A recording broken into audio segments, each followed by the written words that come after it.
Dixon Valve is a manufacturer of fittings for fluid transfer industries. Before additive manufacturing, we used to either shop out a lot of our tooling production or use our in-house machining capabilities to produce tools ourselves.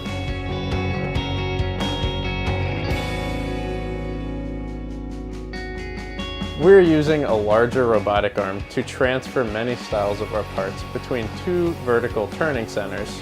To that end, we utilize the Markforged Parts as our transfer gripping system. This is a quick change jaw for a robotic cell, and what it allows us to do is keep this metal part permanent and fixed, and allows us to rapidly change out this Onyx jaw here in just seconds. Prior to using 3D printed tools in the cell, we were machining each tool individually, and it would take a fairly large amount of time. With Onyx, we were able to retool a robotic arm in a manufacturing cell in under 24 hours. Onyx is one of my favorite materials because it combines a more stronger composite material with the chemical resistivity of nylon. It hits the sweet spot for us in chemical resistance and strength. Adding this FANUC robot to our frac cell has allowed us to accommodate these larger parts, these larger petrochemical transferring parts, without hurting the operator and creating a better, more efficient workspace.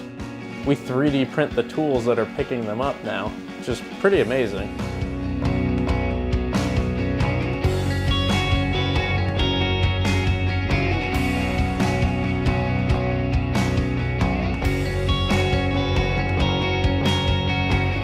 I would say Markforged is a critical company.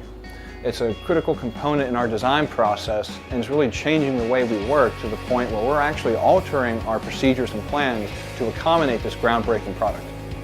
If I had to tell somebody on the street what's great about this product, or what's great about Onyx, or what's the coolest thing to get out of it, I would say it's your imagination.